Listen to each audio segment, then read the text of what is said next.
ওই বিধবা মায়েদের সবাই স্বামীকে হারিয়েছে তো। ও বিধবা মায়েদের আহাজারিতে কুরুক্ষেত্রের প্রান্তরে হস্তিনাপুর কান্নার রোল আর রোল, কোথাও কোনো শান্তি নেই। দাদা যুধিষ্ঠির ছুটে গেলেন ভগবান শ্রীকৃষ্ণের কাছে। ও যুধিষ্ঠির জানতেন কৃষ্ণ ভগবান, ছুটে গেলেন কৃষ্ণের কাছে, গিয়ে বলছে কৃষ্ণ রে, আমায় একেবারে কৃপা করে বলে দে, আমার হস্তিনাপুর সোনার সাম্রাজ্য আজ শ্মশানে পরিণত হয়েছে। যেই দিকে তাকাই সেই দিকেই কেবল শ্মশান দেখতে পাই, যেই দিকে তাকাই সেই দিকেই বিধবা মায়েদের কান্না শুনতে পাই। ও কৃষ্ণ, একবার কৃপা করে বল, কি করলে এই শ্মশান পুরীতে আবার শান্তি হবে? ও কৃষ্ণ, কি করলে যারা দেহ ত্যাগ করেছে তাদের আত্মার শান্তি হবে? একেবারে কৃপা করে বলে দে না কৃষ্ণ, কি করলে সকলার হৃদয়টা জুড়িয়ে যাবে? ভগবান কৃষ্ণ বলল, দাদা এদের উদ্দেশ্যে কি করা হয়েছে? যুধিষ্ঠির বলে, আমি শ্রাদ্ধ পিণ্ড তর্পণ সবই করেছি, কিন্তু কেন জানি সকলার শান্তি হচ্ছে না। গোবিন্দ বলছে, দাদা তাহলে একটা কাজ করো। ও দাদা, তাহলে তুমি সবার উদ্দেশ্যে এই কুরুক্ষেত্রের প্রান্তরে একটা বৈষ্ণব সেবা দাও, কারণ বৈষ্ণব সেবা দিলে সবার হৃদয় সবার আত্মার তৃপ্তি হয়ে যাবে। ও যদি বৈষ্ণবরা আসে তাহলে সবাই উদ্ধার হয়ে যাবে। ও দাদা তুমি একটা বৈষ্ণব সেবার আয়োজন করো।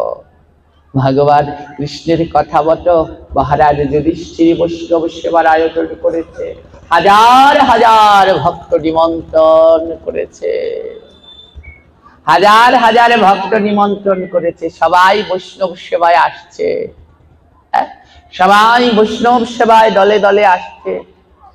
এত বৈষ্ণব তো এক একজনকে এক একটা কাজ দিয়েছে। ওই যুধিষ্ঠির মহারাজ কাউকে বলছে তুমি জল আনবে, কাউকে তুমি পাতা আনবে, কাউকে দিয়েছে তুমি এ তরকারি দিবে, কাউকে ডাল দিবে। তখন কৃষ্ণ এসে গোবিন্দের কাছে দাঁড়িয়েছে, ও দাদা, দাদা সবাইকে বৈষ্ণব সেবায় কাজ দিলে আমাকে কাজ দিবে না? যুধিষ্ঠির বলে, কৃষ্ণ কেউ যদি না জানে আমি জানি, তুমি যে স্বয়ং ভগবান, আর ভগবানের কি কাজ করানো যায়? আমি তোমায় কোনো কাজ দিতে পারবো না। কৃষ্ণ বললেন, দাদা নিজে আচারিয়ায় আমি জগতের শেখাই, নিজে নায়া চারিলে কবু জগতের শেখানো না যায়। ও দাদা, আমি যদি কাজ না করি তাহলে এই জগতের জীব তো কাজ করবে না, তাই তুমি আমাকে একটা কাজ দাও দাদা। এবারে যুধিষ্ঠির মহারাজ বলছে, শোন কৃষ্ণ, এই বৈষ্ণব সেবায় যত কাজ আছে সব দেয়া হয়ে গেছে। ভগবান কৃষ্ণ বলে, দাদা সব কাজ দিয়েছ, কিন্তু এখনো আসল কাজটা কাউকে তুমি দাও নাই। যুধিষ্ঠির মহারাজ বলে, না না কৃষ্ণ, সব কাজই দেওয়া হয়ে গেছে। কৃষ্ণ বলে, না না দাদা, এখনো আসল কাজটা তুমি কাউকেই দাওনি। যুধিষ্ঠির মহারাজ বলে, বল আসল কাজটা কি? কৃষ্ণ বলে, দাদা আমি আসল কাজটা বলবো, কিন্তু তোমায় প্রতিজ্ঞা করতে হবে ওই আসল কাজটা তুমি আমায় করতে দেবে। যুধিষ্ঠির মহারাজ বললেন, বেশ আমি প্রতিজ্ঞা করলাম, এই বৈষ্ণব সেবার আসল কাজ আমি তোকে করতে দেব।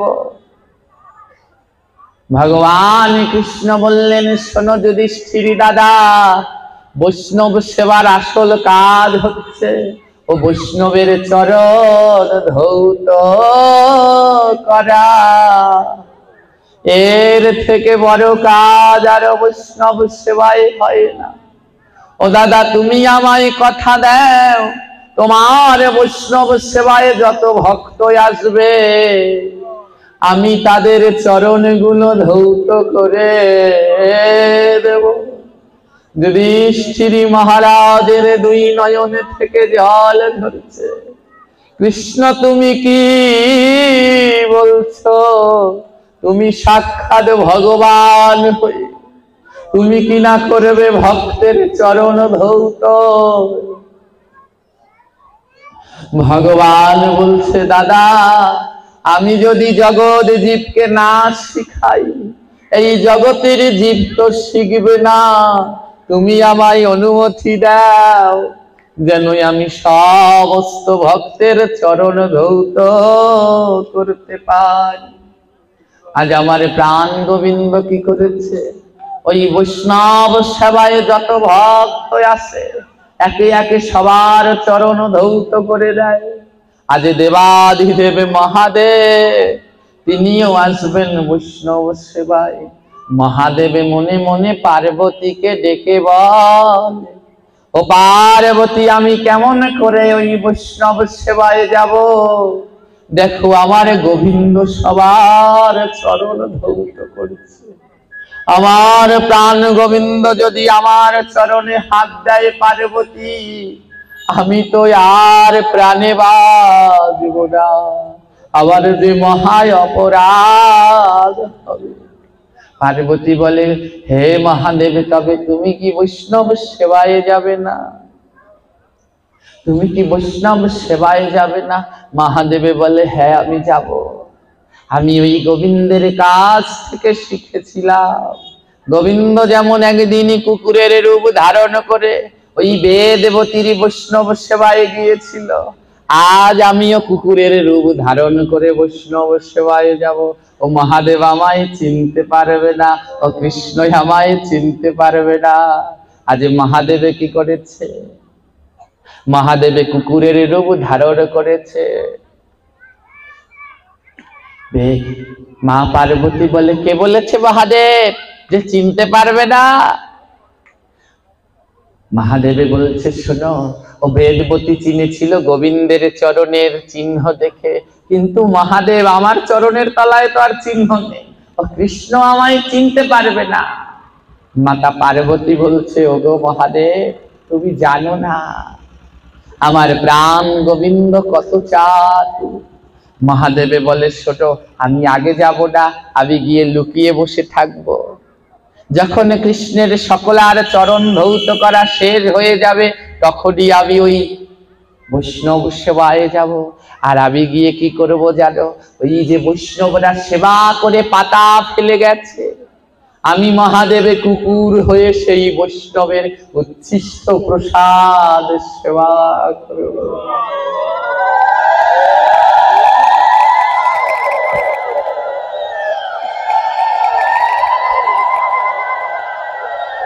ঠাকুর মহাশয় তার ভজনে বলেছে, বৈষ্ণবের উচ্ছিষ্ট তাহে মোর মনোনিষ্ঠা, বৈষ্ণবের নামেতে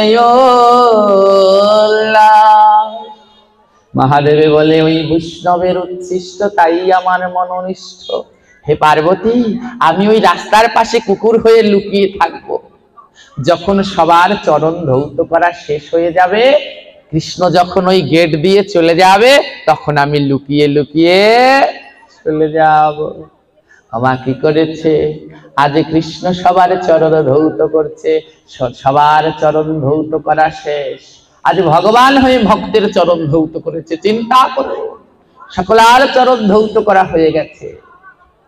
এবারে যুধিষ্ঠির বলছে, ও কানাই এবার আয় ভাই আয়, সব ভক্ত এসে গেছে, এখনো আর কোনো ভক্ত নাই। কৃষ্ণ বলে, ওগো দাদা সব ভক্ত আসিলেও এখনো শ্রেষ্ঠ ভক্ত আসে নাই, আর যতক্ষণ শ্রেষ্ঠ ভক্ত আসবে না ততক্ষণ তো আমিও এই গেটের দরজা ছাড়বো না। আজ ভগবান কৃষ্ণ কি করেছে? এই যে দুটি পা ওই যে দাঁড়িয়ে, দুটি পা দাঁড়িয়ে কথা বলছে। দাঁড়িয়ে থাকলে দুই পায়ের মধ্যে ফাঁকা থাকে না, ওই দুই পা দিয়ে দাঁড়িয়ে ভগবান কৃষ্ণ দাদা যুধিষ্ঠিরের সাথে কথা বলছে। মহাদেব বলছে এই সুযোগে আমি চলে যাই, কৃষ্ণ আর বুঝতে পারবে না। মহাদেবে কি করেছে, ওই দুই পায়ের ফাঁকার ভিতর দিয়ে যেতে শুরু করেছে, যে ডান দিক দিয়েও যাব না বাঁ দিক দিয়েও যাব না, কৃষ্ণ বুঝে যাবে আমি দুই চরণের মধ্যখান দিয়ে যাব। মহাদেবে যেই দুই চরণের মধ্যখান দিয়ে যেতে শুরু করেছে, কৃষ্ণ আমার দুই চরণ দিয়ে কুকুর রূপী মহাদেবকে ঠেসে ধরেছে। ও বৈষ্ণব ঠাকুর, তুমি কোথায় যাও? আমি যে তোমার অপেক্ষায় এই গেটের সম্মুখে বসে রয়েছি। আজ কুকুর রূপী মহাদেবের চরণ ধৌত করেছে। মহাদেবে বলে, কৃষ্ণ করো না, তুমি আমার চরণ ধৌত করো না, আমার যে মহাপাপ হবে। ভগবান বলে, ওরে ভক্ত তুমি জানো না, আমি ভগবান হলেও ভক্তের চরণ ধুলা বড় ভালোবাসি। তাই তো কৃষ্ণ হয়ে বাঁশি ছেড়ে বারে বারে ছুটে আসি। আজ ভগবান কৃষ্ণ আমার মহাদেবের চরণ ধৌত করে দিয়েছে। মহাদেবে বলে, কৃষ্ণ রে, এই প্রতিশোধ আমি নেব। আজ তুমি আমার চরণ ধৌত করেছ, আমায় আজ একা পেয়ে তুমি এমন করে আমার চরণ ধৌত করলে, আমিও একদিন এমন ভাবে তোমার চরণ ধৌত করব, সেই দিন আর তোমায় আমি ছাড়ব না। কোন দিন জানো? যেদিন কলিতে দ্বৈত হব, কলিতে যেদিন কলিতে দ্বৈত হব, কলিতে আরে তুমি হবে গোরা রায়, তুমি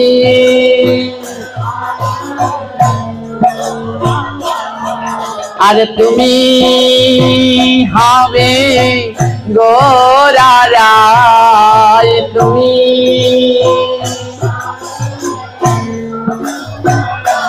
সেদিন শান্তি পুরা বিনার মাঝে, শান্তি পুরা সেদিন শান্তি পুরা মিনার মাঝে, শান্তি পুরা ধোয়াব চরণ যতন করে, শান্তি পুরা দিনার মাঝে ধোয়াব চরণ।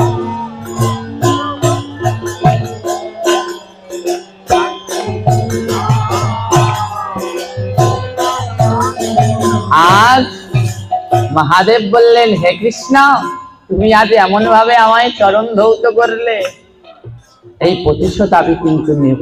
কবে জানো? কলিযুগে। সেই দিন আমি শিব হব অদ্বৈত, আর তুমি কৃষ্ণ হবে গৌরাঙ্গ। আর যেই দিন এই অদ্বৈত হয়ে আমি থাকবো শান্তিপুরে। এই যে ভোগারতি হয়েছিল কোন বাড়িতে? শান্তিপুর অদ্বৈত গৃহে, তাই না? হ্যাঁ, যে ভোগারতির ভিতরে রয়েছে না, ভজ পতে তুদ্ধার শ্রী গৌরা হরি, ভজ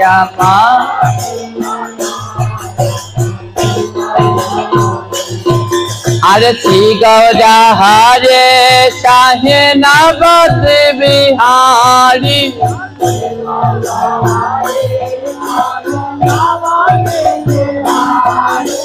দিনে দয়া কর মরে দীনহিতকারী,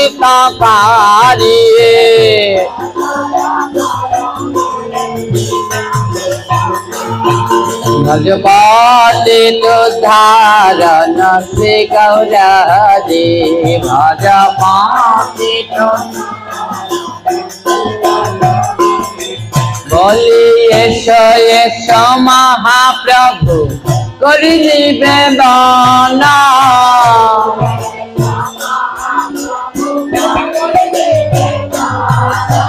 শান্তিপুরে মোর গৃহে করো আগমন।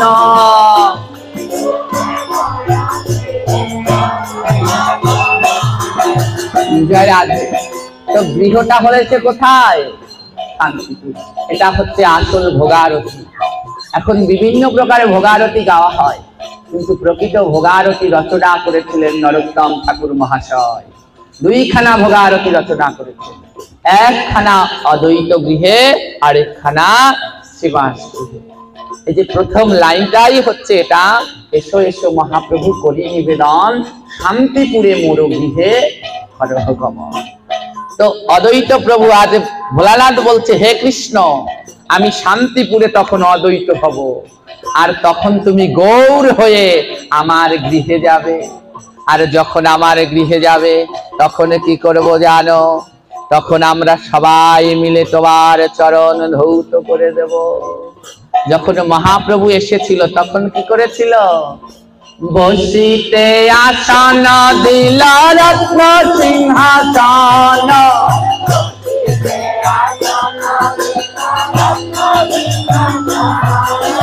সুবাসিত জলে প্রভুর ধোয়াইল চরণ।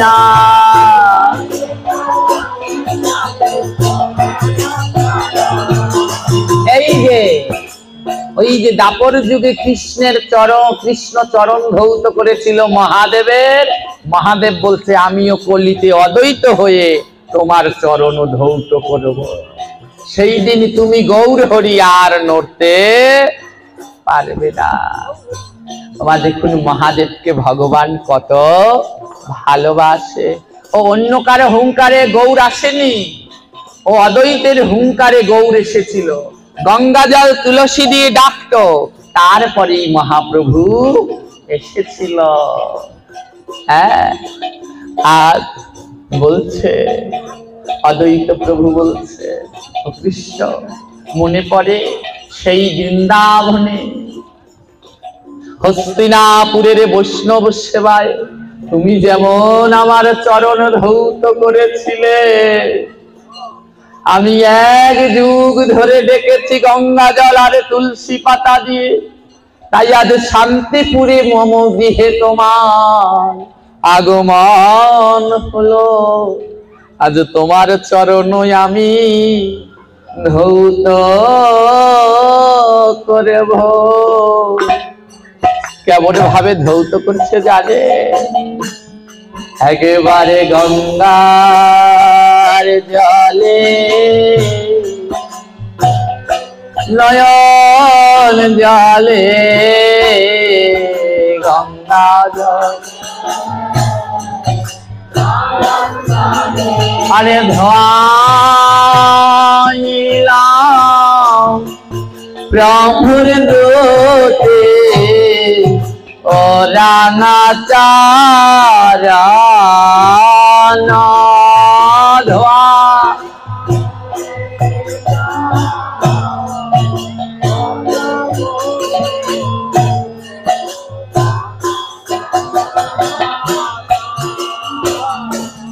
চরণ একবার ধোয়াই, একবার মোছাই, একবার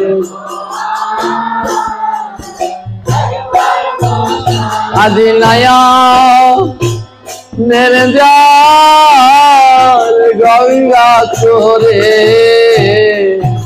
একবার ধোয়া, একবার মোছাই লয়।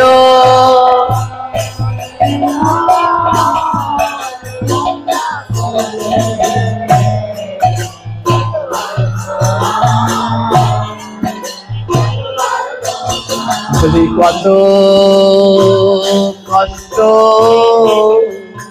হয়েছে গো, কত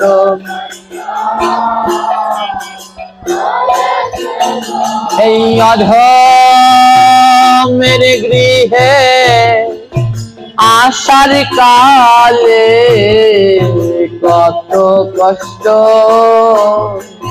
হয়েছে গো অধমের গৃহে।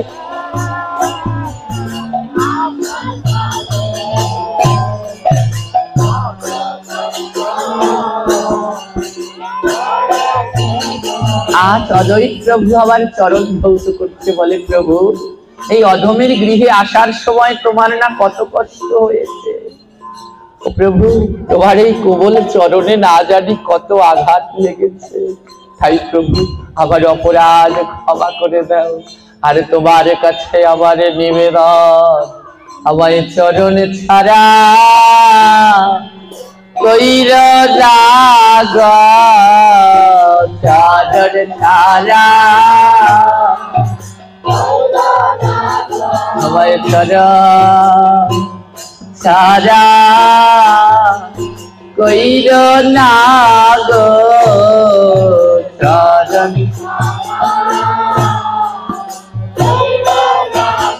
বলে সোনা সোনা মহাপ্রভু চরণ তারা কইর না গো সোনা।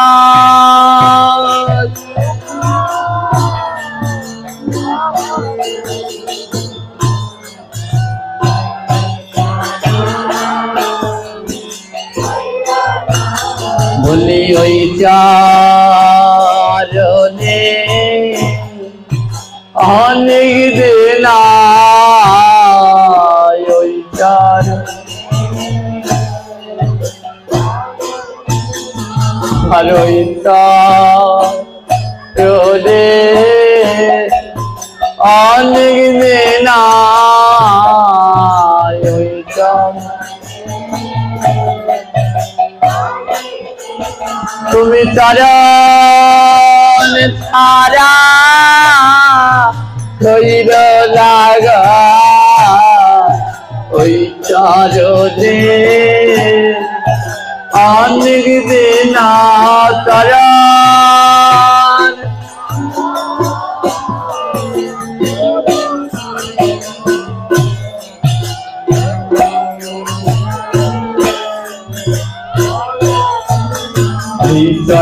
চরণ আমি কোথায় পাব চরণ?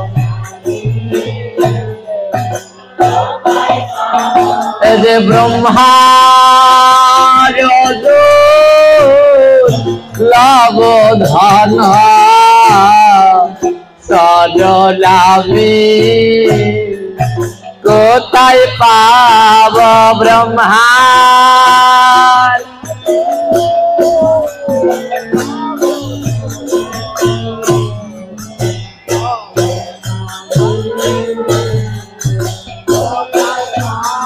আমার চরণ ছাড়া কইর না রে চরণ।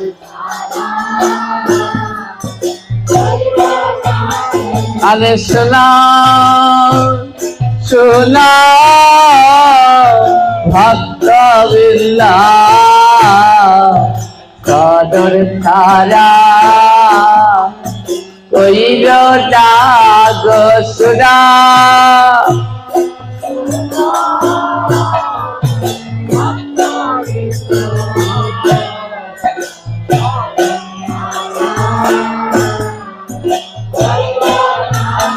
বলি আমার হলো কপাল বন্ধ,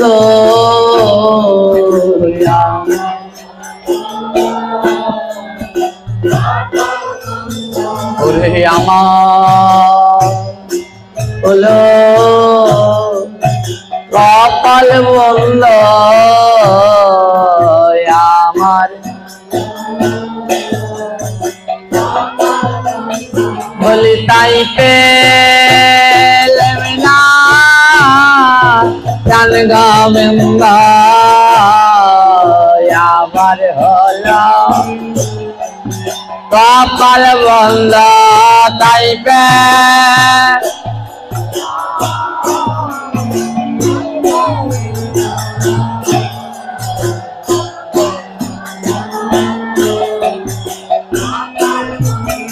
ওরে আমার হলো কপাল মন্দা বলে তাই পেলেম না প্রাণ গোবিন্দ বলে আমার হলো কপাল মন্দা বলে তাই পেলেম না প্রাণ গোবিন্দ বলে এইবার আমায় কৃপা করো তোমরা ভক্তবৃন্দ সবাই মিলে এইবার আমায় কৃপা করো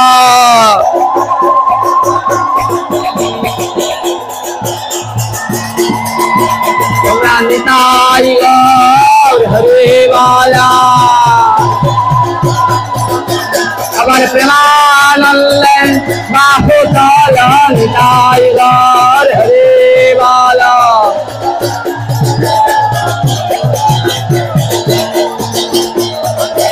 हरि बाल हरि बाल हरि बाल हरि बाल हरि बाल हरि बाल हरि जय राधे। এবার এই হচ্ছে পরম বৈষ্ণব মহাদেব। আমরা সচরাচর গৃহে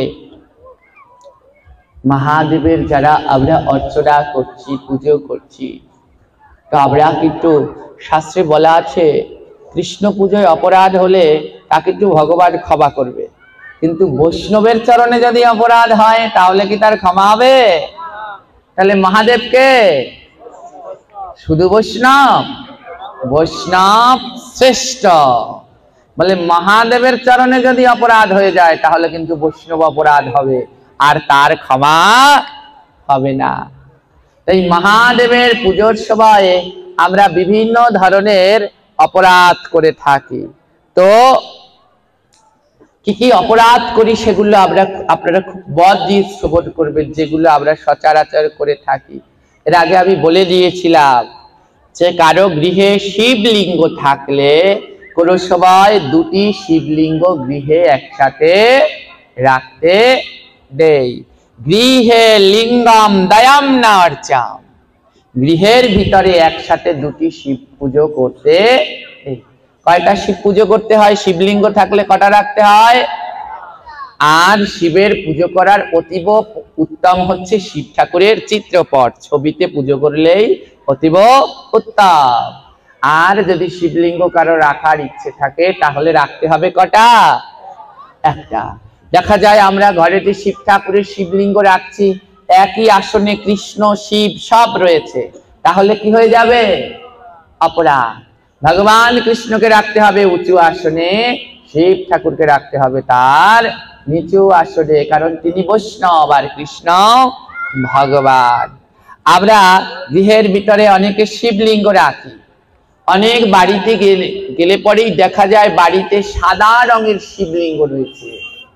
হ্যাঁ, সে তো শিবলিঙ্গ, গৃহে শ্বেত শিবলিঙ্গ রাখা উচিত নয়। গৃহের ভিতরে কৃষ্ণ বর্ণের ওই কালো রঙের শিবলিঙ্গই পুজো করা অতীব উত্তম। হ্যাঁ, এবং মায়েদের বলছি শ্বেত শিবলিঙ্গ কাদের জন্য পুজো করতে বিশেষ করে বলা হয়েছে? যারা ব্রহ্মচারী তারা পুজো করবে এই শ্বেত শিবলিঙ্গ, আর অন্য সবাই কালো রঙের শিবলিঙ্গ, কৃষ্ণ বর্ণের শিবলিঙ্গ পুজো করতে পারে। এই শ্বেত শিবলিঙ্গ গৃহে আনলে কিন্তু তার বিপরীত ধারা শুরু হয়ে যায়। তাই গৃহে শ্বেত শিবলিঙ্গ রাখা মোটেই উচিত নয়, এটা মন্দিরে রাখাই হচ্ছে অতীব উত্তম, এবং ব্রহ্মচারীরা পুজো করবাই হচ্ছে সব থেকে অতীব উত্তম। আমরা শিবরাত্রি ব্রত পালন করি, শিবরাত্রি ব্রতে আমরা যে যে অপরাধগুলো বেশি করি, শিব চতুর্দশীর ব্রত করেন তো? করেছেন সবাই? এবারে হ্যাঁ, ভাইরা করেছেন বেশি, তাই না? এই শিব চতুর্দশী ব্রত কিন্তু সবার, ছেলেরা মেয়েরা সবার করতে হয়, এবং যারা কৃষ্ণ ভক্ত তাদের তো অবশ্যম্ভাবী করতে হবে। হ্যাঁ, খনার একটি বচন আছে, খনাও তার বচনে শিবের ব্রত করবার কথা বলেছে। খনার বচনের ভিতরে বলা আছে, সনাতন ধর্ম হয় সর্বশ্রেষ্ঠ সার, ইহার ভিতরে 12 বার মান্য সবার। 12 বারের কথা শুনিস, ব্রতগুলো পালন করিস, তা যদি না পারিস, স্বয়ং উত্থান পার্শ্বমোরা, তাহার মধ্যে ভৈমছোরা, নির্জলাটা সবার সেরা। পাগলার 14 পাগলিরা, ইহা নিয়াই কাল কাট, 2 ছোরা আর 1 চুরির জন্মদিন, পালন করতে করিস না ভিড়, ইহাও যদি না পারিস, ভগার খালে 2 বাবরি। এর ব্যাখ্যা আগেও দিয়েছিলাম, আজকে আর দেব না। তো বলছে পাগলার 14, পাগলির 8। আমাদের সনাতন ধর্মে ভোলে বাবাকে সবাই কি বলে? পাগলে বাবা, ভোলে বাবা বলে। পাগলার 14 মানে কি? চতুর্দশী। পাগলির 8। ভোলা মহেশ্বর যদি পাগল হয় তাহলে পাগলি হচ্ছে মা দুর্গা। তাই পাগলির 8 অর্থাৎ দুর্গার অষ্টমী। এটা বৈষ্ণবদেরও পালন করতে হয়, দুর্গাষ্টমী ব্রত এবং শিব চতুর্দশী ব্রত। হ্যাঁ, এই শিব চতুর্দশী ব্রত পালন করে কোনো সময় কাউকে অপমান করতে হয় না, কারো মনে নিন্দা করতে হয় না। কারণ শিব ঠাকুর সব থেকে অসন্তুষ্ট হয় কাউকে অপমান করলে, জানে? কারণ কি? সেই যে তার প্রিয় সহধর্মিনী, নাম ছিল কি? মাতা সতী। হ্যাঁ, তাকে অপমান করেছিল না তার বাবা, আর সেই বিরহে মাতা সতী কি করেছে? দেহত্যাগ করে দিয়েছেন। তাই শিব ঠাকুরের ব্রত পালন করে যদি কাউকে অপমান করো, কারো বড়ে দুঃখ দাও, তাহলে মহাদেব তার উপরে ক্রুদ্ধ হয়। হ্যাঁ, এবারে কি করা হয়েছে? শিবের পুজোর সময় আমরা অনেকে শিব ঠাকুরকে স্নান করাচ্ছি। শিবের পুজোর সময় তুলসী পত্র দিতে, হ্যাঁ, কারণ তুলসী পত্র যার ভিতরে দিবেন সেটাই প্রসাদ হয়ে যাবে। তুলসী পত্র একমাত্র গোবিন্দ সেবায় অর্পণ করিতে হয়। হ্যাঁ, এছাড়া আর অন্য কারো সেবায় নয়। আমরা দেখতে পাই যে শিব ঠাকুরের মাথায় জল ঢালতে যাচ্ছে, আর কি করেছে না, ও জলের ভিতরে তুলসী পাতা দিয়ে দিয়েছে। তো তুলসী পাতা দিয়ে নিলে কি হয়ে যাবে? ও জলগুলো সব প্রসাদ হয়ে যাবে। আর প্রসাদ যদি শিব ঠাকুরের গায়ে ঢেলে দাও, তাহলে শিব ঠাকুরের চরণে লেগে মহাদেবেরও অপরাধ হবে, আর যে ঢালবে তারও অপরাধ হবে। তাই শিব ঠাকুরের স্নান অভিষেক করানোর সময় ও জলের ভিতরে কোনো সময় তুলসী পত্র দিতে নেই। শিব ঠাকুরকে কি কি দিয়ে স্নান অভিষেক করানো যাবে? সব থেকে অতীব উত্তম হচ্ছে 4টি জিনিস। শিবরাত্রিতে 4 প্রহর জল ঢালতে হয়। প্রথম প্রহরে দুধ, দ্বিতীয় প্রহরে দধি, তৃতীয় প্রহরে ঘৃত, চতুর্থ প্রহরে মধু। এই 4 জিনিস দিয়ে যদি জল ঢালো, তবে শিবের মাথায় ঢালো 4 প্রহরে 4 বার, তাহলে হচ্ছে সর্বশ্রেষ্ঠ, অতীব উত্তম। আমরা দেখতে পাই ওই শিব চতুর্দশীর সময় ওই জল করে ওর ভিতরে তিল দিয়ে দিচ্ছে। হ্যাঁ, ওই তিল, তুলসী এগুলো দিয়ে দিচ্ছে। শিবের পুজোয় কিন্তু তিলও ব্যবহার করা হয় না, কারণ তিলের সৃষ্টি কোথা থেকে? ভগবান শ্রীকৃষ্ণের অঙ্গ থেকে। ভগবান শ্রীকৃষ্ণের গায়ের ময়লা থেকে সৃষ্টি হয়েছিল তিল। হ্যাঁ, তাই তিলকে পবিত্র বলে মানা হয়। তাই মহাদেবের চরণে অর্ঘ্যে তিল দেয়া যায় না, তাহলে মহা অপরাধ হয়। তাম্র পাত্র ব্যবহার করা উচিত নয়। হ্যাঁ, আমরা দেখি শিবের মাথায় জল ঢালতে যে আমরা ঘটি নিয়ে যাই, অনেকেই ঘটিতে করে জল নিয়ে যায়, অনেকেই ঘটির ভিতরে তামার ঘটি নিয়ে যায়। দেখবেন শিব চতুর্দশীর সময় কি নিয়ে যাচ্ছে? তামার ঘটিতে করে জল নিয়ে যাচ্ছে। ও তামার ঘটির ভিতরে দুধ দিয়ে দেয়। তামার ঘটির ভিতরে কি দিচ্ছে? দুধ দিয়ে দিচ্ছে। আর তামার ঘটির ভিতরে দুধ দিয়ে দিলে কি হয় না, সেই দুধ শাস্ত্রে বলা হয়েছে তা গোমাংসে পরিণত হয়ে যায়।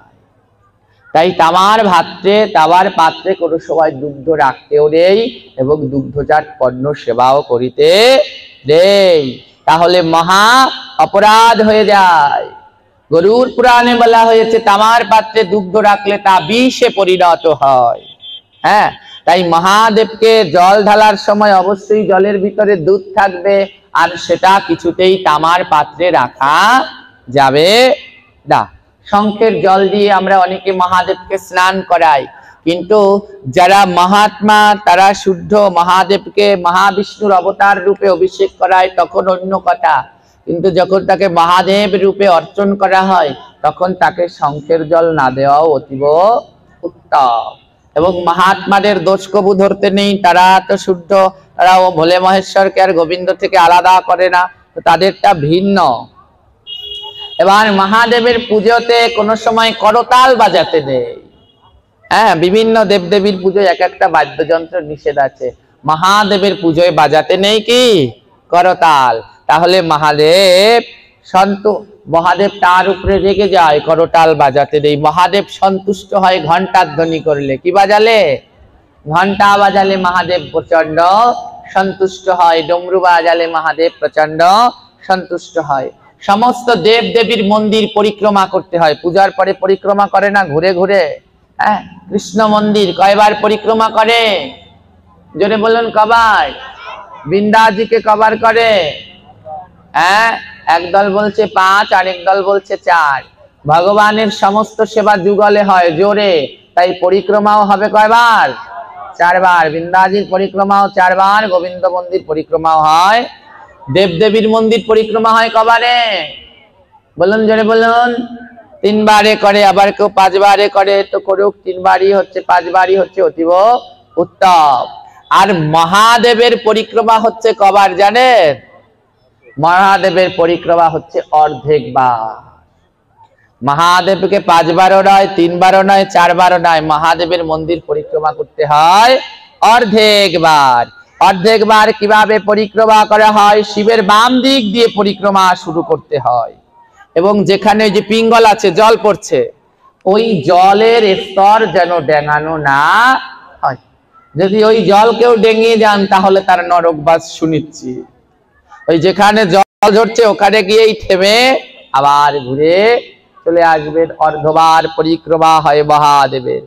এবার আমরা শিব চতুর্দশীর সময় দেখতে পাই শিব ঠাকুরের ওই শিবলিঙ্গে ফল নিয়ে যায়। আপনারা নিয়ে যান আস্ত আস্ত ফল, ও শিব ঠাকুরের গায়ের উপরে দিয়ে দেয়।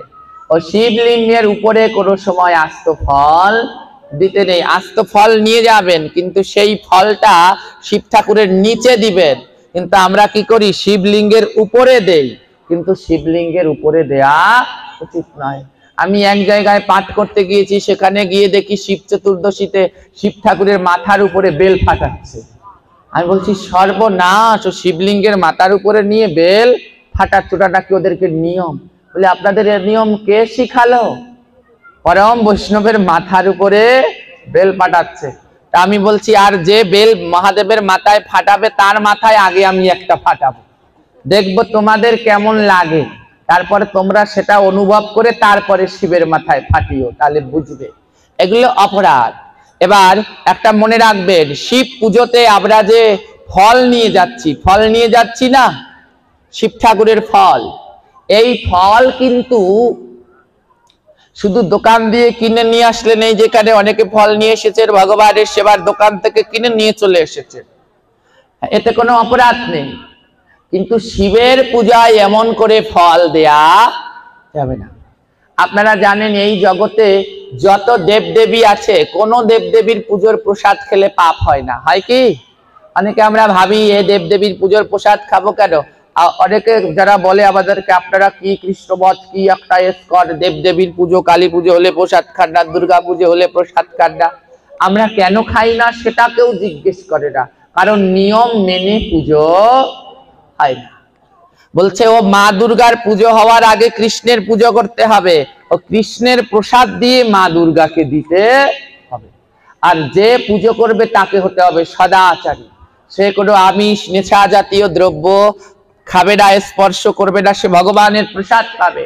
তার দাদার সঙ্গে তিলক থাকবে, কণ্ঠে তুলসীর মালা থাকবে। এমন ভক্ত যদি দুর্গা পুজো কালী পুজো করে, সেই প্রসাদ সবার খেতে বাধ্য। যে খাবে না সে কোনোদিনই কৃষ্ণ ভক্ত নয়। এই জগতের সব থেকে প্রসাদের কথা বললেই সবার আগে নাম মনে পড়বে পুরীর কথা। কার কথা? কারণ শাস্ত্রে বলা আছে গোবিন্দ সেবা করে পুরীতে, ভোজন করে পুরীতে, হ্যাঁ, বিশ্রাম নেয় দ্বারকায়, আর শয়ন করে বৃন্দাবন। হ্যাঁ, কারণ পুরীতে ভগবান সাক্ষাৎ সেবা করে। এবার কি করেছে, এই পুরীর যখন ভোগ হয়ে যায়, এই ভোগের প্রসাদটা কিন্তু পরে ভক্তরা পায় না। পুরীর ভোগের প্রসাদটা সঙ্গে সঙ্গে নিয়ে যায় মন্দিরের পিছনে আরেকটা মন্দির আছে, তার নাম হচ্ছে বিমলা দেবী। এই মা দুর্গা পুরীর মন্দিরে পূজিত হচ্ছেন বিমলা রূপে।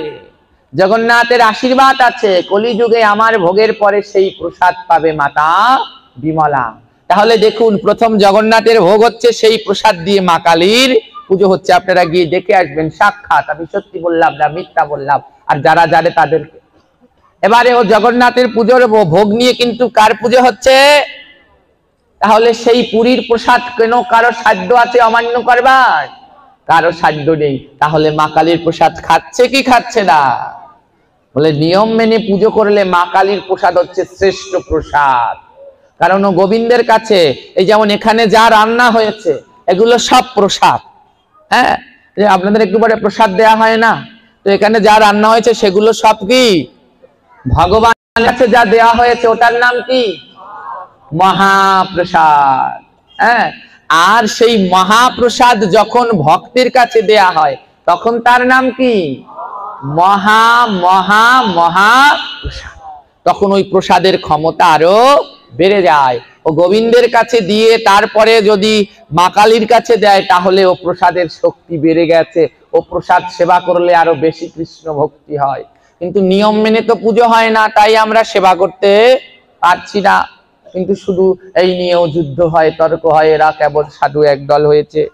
এই জগতে কোনো দেব দেবীর প্রসাদ সেবা করলে পাপ হয় না, কিন্তু একমাত্র মহাদেবের প্রসাদ খেলে পরের জন্মে কুকুর হতে হয়। আপনারা এটা জানেন? শিব ঠাকুরের প্রসাদ খেলে পরের জন্মে কি হতে হবে? কুকুর হতে হবে। মা কালী শিব ঠাকুরকে অভিশাপ দিয়ে দিয়েছিলেন। হ্যাঁ, এটা অনেক বড় একটা আলোচনা, এটা এখন বলতে পারবো না। তো শিব ঠাকুরকে অভিশাপ দিয়ে দিয়েছিলেন, তোমার প্রসাদ যারা খাবে তারা পরের জন্মে কুকুর হয়ে যাবে। তখন মা কালী কি করলো? তখন মা কালী নিজের ভুল বুঝতে পেরে মহাদেবকে আবার একটা আশীর্বাদ করে দিলেন, যে বলছে শোনো মহাদেব, অগ্রহাম, শিব পুরাণে বলা হয়েছে, অগ্রহাম শিব নৈবেদ্যম না অগ্রাহম পত্রাম পুষ্পাম ফলাম জালম সলগ্রাম শিলা সংগাতে सर्वात याति पवित्रता एवं अग्राहम स्वयं जानी लभा। বলে শিব ঠাকুরের যে প্রসাদ খাবে স্বয়ং জানি লাভম, স্বয়ং মানে কুকুর, তার পরের জন্মে কুকুর হতে হবে। তাহলে কি শিবের প্রসাদ খাওয়া যাবে না? খাওয়া যাবে, নিয়ম মেনে। শিব ঠাকুরকে কোনো সময় ও যে বানানো ফল দিতে হয় না, আস্ত ফল দিতে হয়। বলছে এই আস্ত ফল নিয়ে কি করতে হবে? অগ্রাহম শিব নৈবেদ্যম, শিব ঠাকুরকে যে নৈবেদ্য দিবে, পত্রম পুষ্পম ফলম জলম, পত্র ফুল ফল জল, এগুলো কি করতে হবে? শালগ্রাম শিলা সঙ্গতে, এই ফলগুলো আগে কৃষ্ণের চরণে বা নারায়ণের চরণে ঠেকাতে হবে।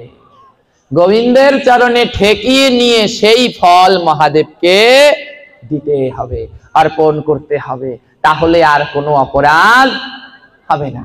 আর আপনি যদি গোটা বাজার দিয়ে কিনে নিয়ে ধুয়ে একেবারে মহাদেবকে দিয়ে দিলেন, গোবিন্দকে না দিয়ে, তাহলে সেই প্রসাদ খেলে পরের জন্মে আপনাকে কুকুর হতে হবে।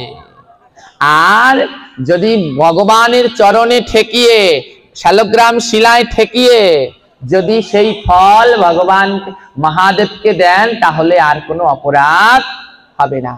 তিনটি পুরাণে একই কথা বলা হয়েছে, শিব পুরাণ, নারদ পুরাণ এবং বরাহ পুরাণে। বরাহ পুরাণেও ঠিক একই রকম বলা হয়েছে, অগ্রাহম শিব নৈবেদ্যম পত্রম পুষ্পম ফলম জায়ম শিবা নির্মল্যম শালগ্রাম শিলায় স্পর্শা সর্বাতা ইয়াতে পবিত্রতা। আবার বরাহ পুরাণে বলা হয়েছে, अभ्यखम शिव निर्मल्लम पत्रम पुष्पम फलम जालम सलग्रम शिला जगा পবনত তদ ভব সদা। শিব ঠাকুরকে যাই অর্পণ করো সেগুলো আগে শালগ্রাম শিলায় ঠেকিয়ে দাও, তাহলে আর কোনো অপরাধ হবে না। মনে থাকবে, যখন শিব ঠাকুরকে যা দিবেন সেটা আগে কার চরণে ঠেকাতে হবে? গোবিন্দের বা নারায়ণের চরণে, তারপরে সেটা শিব ঠাকুরকে দিতে হবে। কারণ তিনি মহাবৈষ্ণব, কৃষ্ণের প্রসাদ ছাড়া অন্য কিছু সেবা গ্রহণ করে না। এবার আমরা অনেক বাসায় গিয়ে দেখি শিব ঠাকুরের কপালে সিঁদুর দিয়ে দিচ্ছে, শিবলিঙ্গের উপরে সিঁদুর দিয়েছে। শিবলিঙ্গে কোনো সময় সিঁদুর এবং হলুদ দেয়া উচিত নয়, তাহলে মহাপরাধ হয়।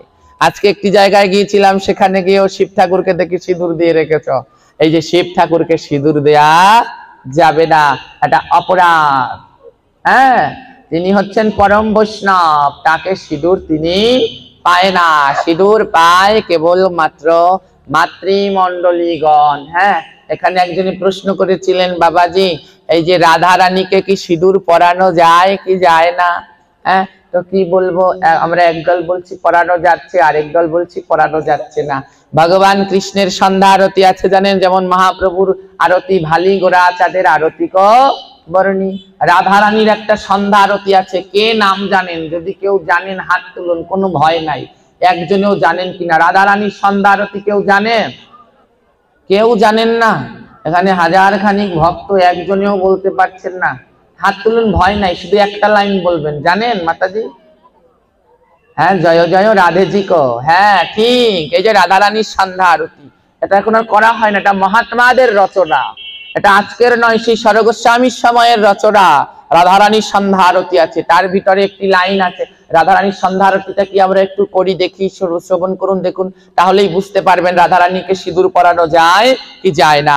রাধারানীর সন্ধ্যা আরতি হচ্ছে জয় জয় রাধে দিকং শরণত হারি, জয় জয় রাধে।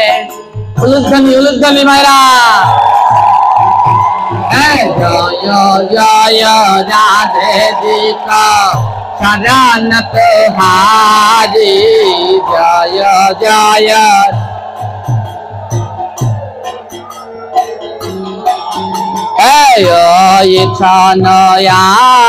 আরতি যাই বলিহারি, আরতি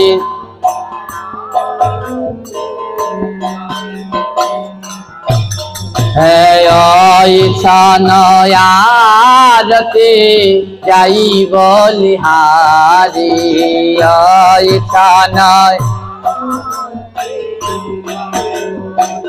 সবাই কীর্তন করবেন। পাট পটাম্বর উরে নীল সারি, পাট পটাম, আহা পাট পটাম্বর উরে নীল সারি, পাট পটাম্বর। আবার স্মৃতি পর সিন্দুরা যাই বলিহারি, মন দিয়ে শুনবেন।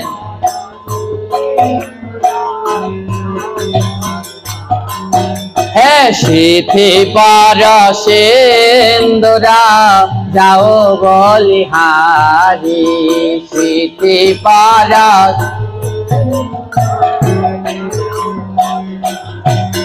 ওমা কি বললো লাইনটায়, মন দিয়ে শুনেছেন সবাই? পাট ও পটাম্বর ওরে নিল শাড়ি। রাধারানী পাটের শাড়ি পরতে ভালোবাসেন, তাই পাট ও পটাম্বর। আর কি রঙের শাড়ি? নীল রঙের শাড়ি ওরে নিল শাড়ি। স্মৃতি পর কি রয়েছে? সিন্দুর যাও বলি। এটা কার সন্ধ্যা আরতি? এটা কারা রচনা করেছে? গোস্বামীগণ। সেই আমাদের গোস্বামীগণের সময় রচনা, আজকের না। সেই মহাপুরুষদের রচনা, গৌর পার্ষদদের রচনা, তারাই লিখেছেন সিথি পর সিন্দুর। তার মানে রাধারানীর সিথিতে কি আছে? তাহলে রাধারানীকে সিঁদুর পরানো যায় না যায় না? আমাদের শাস্ত্রের নিয়ম দেখলে তাহলে পরানো যায়। এবার কি বলেছে? বেশ বনায়ল প্রিয় সহচারী বেশ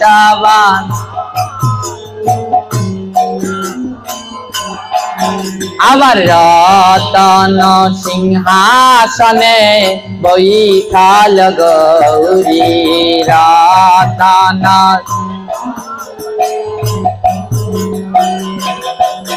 এবার রতন জড়িত মণি মালিক মতি রতন জড়িত মণি হে ঝলমল আভরণ অতি অঙ্গে জ্যোতি ঝলমল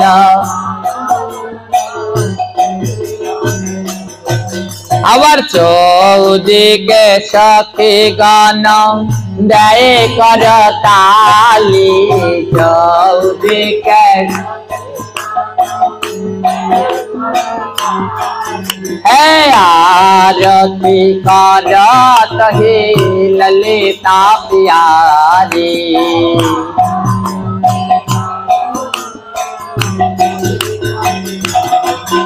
আবার ছুয়া চন্দন গন্ধ দেয় ব্রজবালা ছুয়া চন্দন গন্ধ বৃষভানু রাজনন্দিনী বদনয় জালা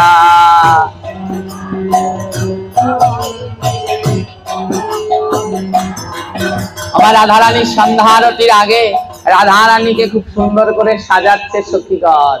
হ্যাঁ, কে কি করেছে? ওই ইন্দুরেখা যে, ওই ইন্দুরেখার অনেক ভাগ্য ভালো, ললিতা বিশাখা ইন্দুরেখা রয়েছে না, আর অনেক ভাগ্য ভালো, কারণ ও রাধারানীর চরণে আলতা পরিয়ে দিয়েছিল। এক এক সখী এক এক জিনিস এনেছিল। তো ললিতা কি আনলো? ললিতায় আনিল দেখো বন ফুলের মালা, ললিতায় আনিল দেখো আহা ললিতায় আনিল দেখো বন ফুলের মালা, ললিতায়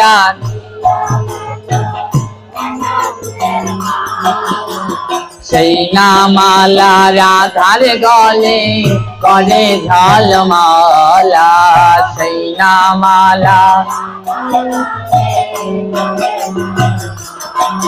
আবার বিশাখায় আনিল দেখো জরিময়ূর না, বিশাখায় আনিল দেখো সাজে বিনোদিনী রাধে হইয়া হরষিতা, সাজে বিনোদ হলি রাই সাজে বাঁশি বাজে ভরে গেল মন, আজি রাই সাজে বাঁশি বাজে ভরে গেল মন,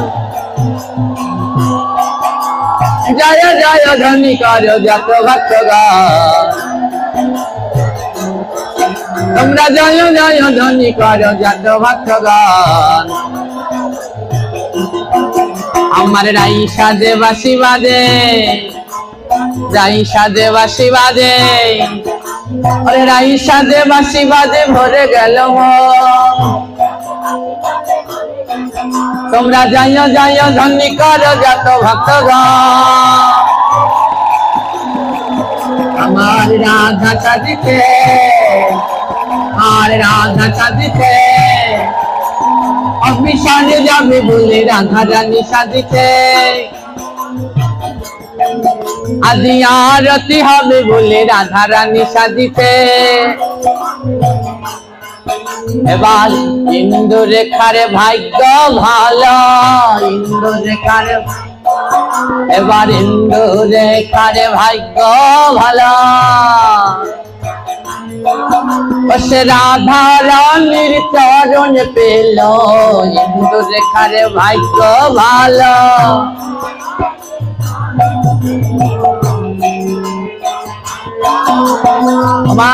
অষ্টসখীর মধ্যে ভাগ্য ভালো হচ্ছে ইন্দুরেখার। কেন জানেন? উনি রাধা রানীর চরণ পেয়েছিল। কারণ ললিতা এনেছে মালা, বিশাখা এনেছে ওড়না, আর ইন্দু রেখা কি করেছিল জানেন? ও সে আলতা পরায়ে দিলা, ও সে আলতা পরায়ে দিলা আমার রাধা রানীর ওই চরণে আলতা পরায়ে দিলা।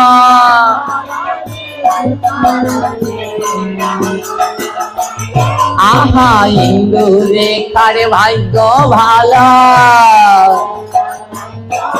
ও সে রাধা রানীর চরণ পেল, ইন্দু রেখার ভাগ্য ভালো।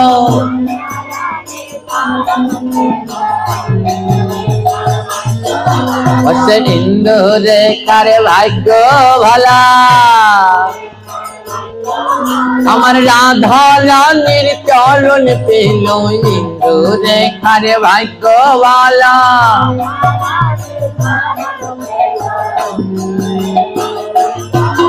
এবার তিতিরা চম্পক লতা চামর ঢুলায়,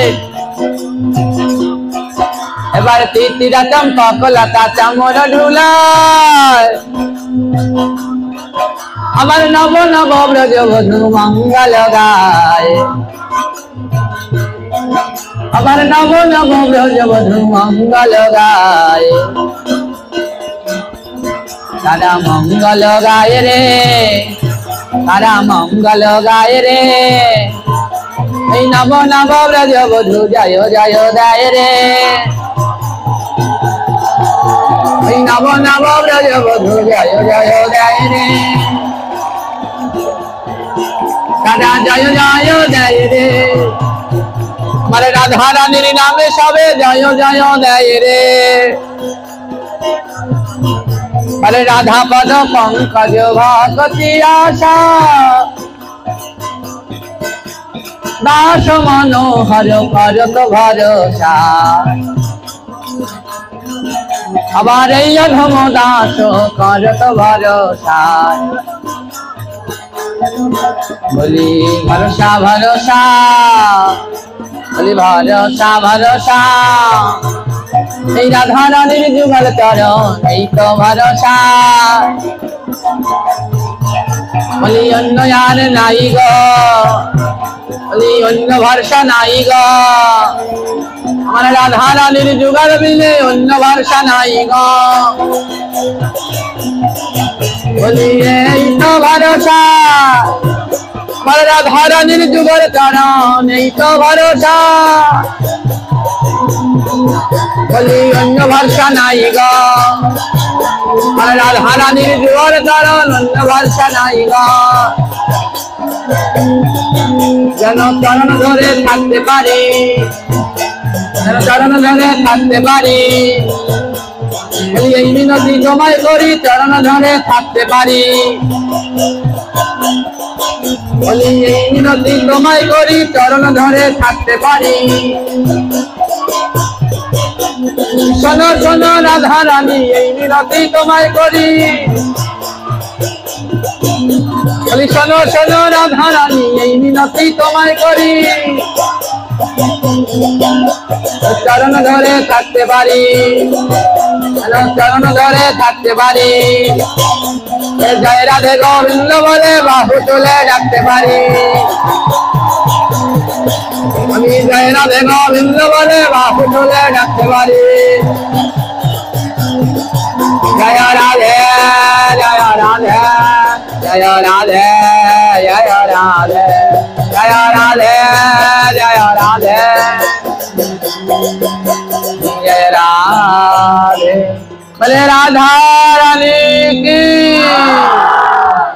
भगवान श्री कृष्ण चंद्र जी की, गिरिधारी गोपाल की।